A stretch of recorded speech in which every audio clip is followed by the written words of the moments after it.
Who's hungry? The deli's open. Hey guys, Marco D'Angelo here for another edition of Marco's Deli, powered by WagerTalk.com. We're going to take a look at some college and NFL games for you this week on the Deli. Got some work to do. We had our first bad week last week on the Deli. Hey, I'm always here telling you when we win. I'm going to tell you when we lose too. Last week, we went 1-4 on Marco's Deli. That brings our season record to 8 winning weeks, 4 losing weeks, and 1 break-even week. And on the net games, well, 38 winners, 26 losers. So still a very profitable season here for the Deli. And let's get right back on the winning track. Limited schedule this week, guys, obviously because of the conference championship games. So we're going to have for you 3 plays on this week's Deli instead of 5. Let's get it started with our first college football game. And we are going to take a look at Miami of Ohio and Western Michigan. Now, this game will be played at Ford Field in Detroit. And obviously, it's a neutral site, but it does definitely favor Western Michigan. Miami enters the championship game at 7-5, while Western Michigan is 8-4. Now, when you first look at this one, you would see Western Michigan with the better record playing in Michigan, and you would think that they would be a bigger favorite. The line only 2, even actually seeing a couple 1.5s floating around, but it's pick the winner. And this is a little bit of a trap because the knee-jerk reaction is to jump on Western Michigan. But I'm going to tell you that would be the wrong move. Personally, my numbers have Miami of Ohio being the favorite. Why? Well, Miami's played a much tougher schedule, and it goes back to the start of the season. Miami opened up the season. Their first 5 games, 4 of them were on the road. Now, remember, that first couple games of the season, that's where teams play out-of-conference games. So generally for a MAC team stepping out of conference, you're going to be stepping up in class, and playing on the road makes it even tougher. I think that is going to serve Miami well in this game. The lone home game that they played in those first 5 games to start the season was against UNLV, which UNLV is playing in the Mountain West Conference Championship game. And that game was a barn burner. They lost 41-38 against UNLV in that explosive offense. But once conference play began, Miami rushed for 147 yards or more per game against everybody in the conference but 2 opponents.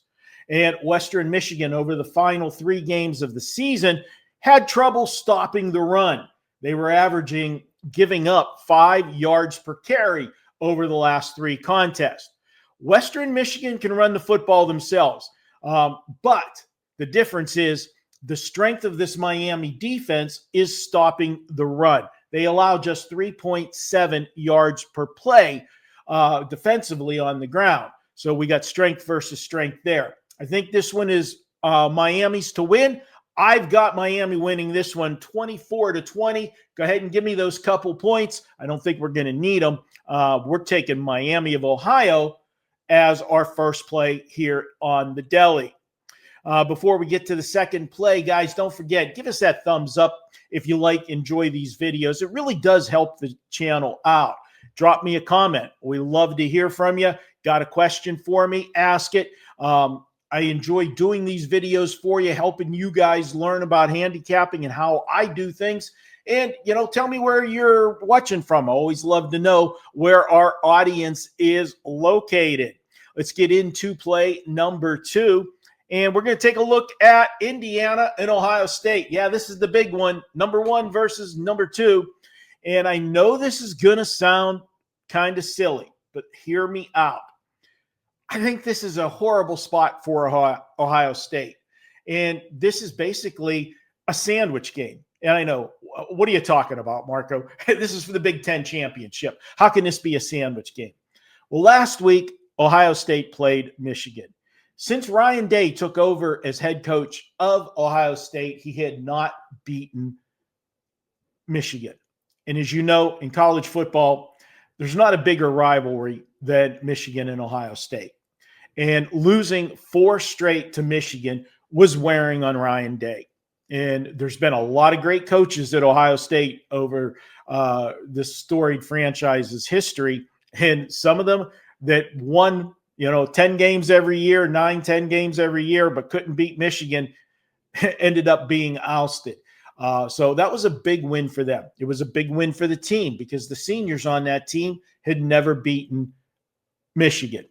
So, yeah, that was a very satisfying win. But you're going to say, but Marco, this is the Big Ten championship game. How could this be a step down? Well, Ohio State's won the Big Ten championship before, okay? That's nothing new. For Indiana, this is something new. They're the new kids on the block as far as playing for the conference title. And Curt Cignetti, he's got this team playing well. Ohio State, another reason why this doesn't mean anything, because they've got a bigger goal. That bigger goal is to win the national championship back-to-back years. And if you need any indication why winning the Big Ten championship isn't important, just look to Ohio State last year. They didn't even play in the Big Ten championship last year, yet they were in the playoffs and won the national championship. That's the important thing. So I think from a scheduling dynamic, Indiana has an advantage here. Now let's look at the game itself.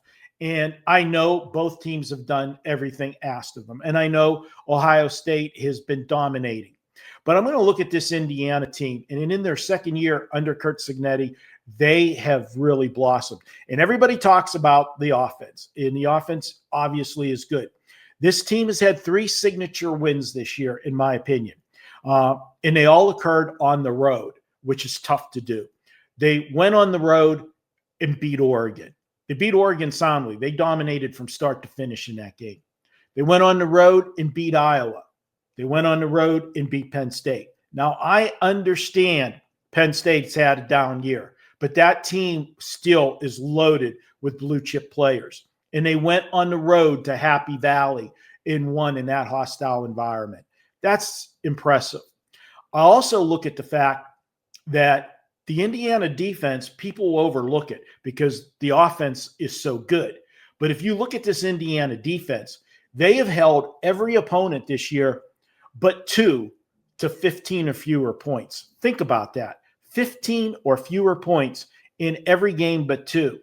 The 2 games that they allowed more than 15 points, they allowed 20 to Oregon, again, in Oregon, and they allowed 24 to Penn State, again, on the road at Happy Valley. If these 2 teams meet again down the road in the national playoffs, I may have a totally different opinion.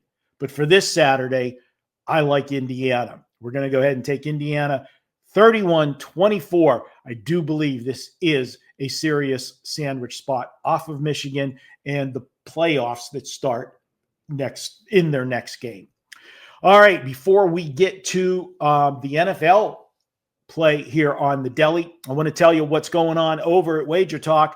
As we always do, we've got the Weekend Warrior package. $49 gets you all of my college and NFL plays Saturday and Sunday. And if I have a Monday night play, you get that play as well.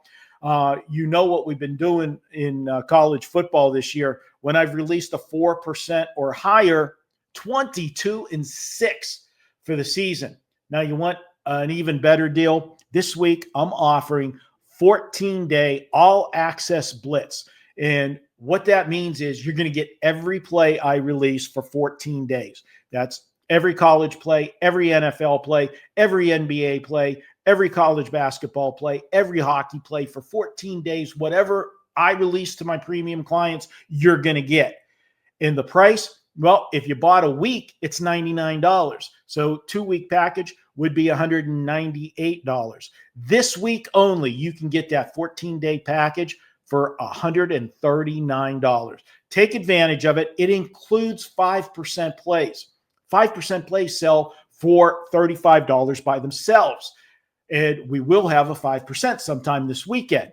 My 5% plays after last week, 40-16. We hit our 5% play on Saturday. It was the TCU Cincinnati game, over 57. That went way over the total as the final score was 45-23. And then we also cashed a 5% from earlier in the season that got to be cashed because the college season ended, as it was a season win total on Utah over 7.5 wins. That was an easy winner with Utah as they soared over 7.5 wins. So 40-16 with those highly coveted 5% major wager plays, and there is one going this weekend. So head on over to WagerTalk.com right now. Go to my homepage, pick this package up. It's just $139 for 14 days. You want to go directly to my web page, go to wt.buzz/MD. All right, let's get to the last one. NFL, Kansas City, and Houston. This is a big game for both teams, no question about it. But Kansas City has a huge scheduling advantage. And by that, what I mean is, let's start with the 3 extra days of prep time. Kansas City played last week on Thanksgiving. They played at Dallas. Tough game. They lost that game in Dallas. But we know Andy Reid is a head coach, giving him extra prep time. We know his record coming off of bye weeks, but we're giving him 3 extra days to prep for this Houston Texan team. Yeah, I'm going to take Andy Reid in that situation with the extra prep. Another edge for Kansas City is the schedule. This is going to be back-to-back road games for Houston. Not only back-to-back road games for Houston, 3 of the last 4 weeks have been on the road. That's never an easy task for an NFL team. And if that wasn't bad enough for Houston, this is going to be their 3rd big game in a row. 2 weeks ago, they played on Thursday Night Football against the Buffalo Bills, and they won that game on Thursday Night Football. Then last week, they had to travel to play Indianapolis. Indianapolis was first place. They had to win that game. Why? Because by winning that game, now they're only 1 game behind Indianapolis and Jacksonville for first place. Had they lost that game, Indianapolis would have had sole possession of first place at 9-3, and Houston would be 6-6. That was a major win for Houston last week. Yes, it's an important game for both teams, but it's a bigger game for Kansas City, and here's why.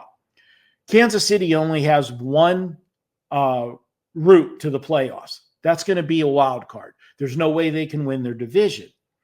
Houston, on the other hand, has 2 ways to get to the playoffs. They are still live to win their division because they're only 1 game behind.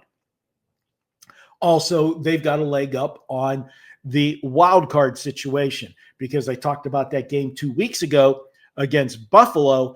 Beating Buffalo in that game was huge because Buffalo is not going to catch New England for the division. So Buffalo's going to have to enter the playoffs as a wild card. Having beat them head-to-head gives them a huge edge if they finish in a tie, Houston and Buffalo. Whereas Kansas City already lost to Buffalo, they don't enjoy that luxury of the head-to-head tiebreaker. So this is an absolute must game for Kansas City. I know last week Dallas threw for 320 yards on this Kansas City defense, but we know that the Dallas offense is one of the best offenses in the NFL. The problem had been on the defensive side, which it looks like Dallas has solved that problem based on recent results. But the Houston offense, no way to compare them to the Dallas offense. Houston's going to struggle against this Kansas City defense. Houston offensively has only scored more than 23 points once in the last 5 games.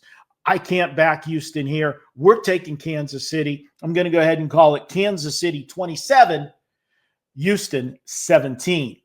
That's it for the deli this week, guys. 3 plays for you on the deli. Let's get these tickets cashed and make some money again this week. I appreciate you guys hanging out with me and watching the deli. I really do appreciate it, guys. And when you guys give us those thumbs up and leave us a comment, it really helps the channel.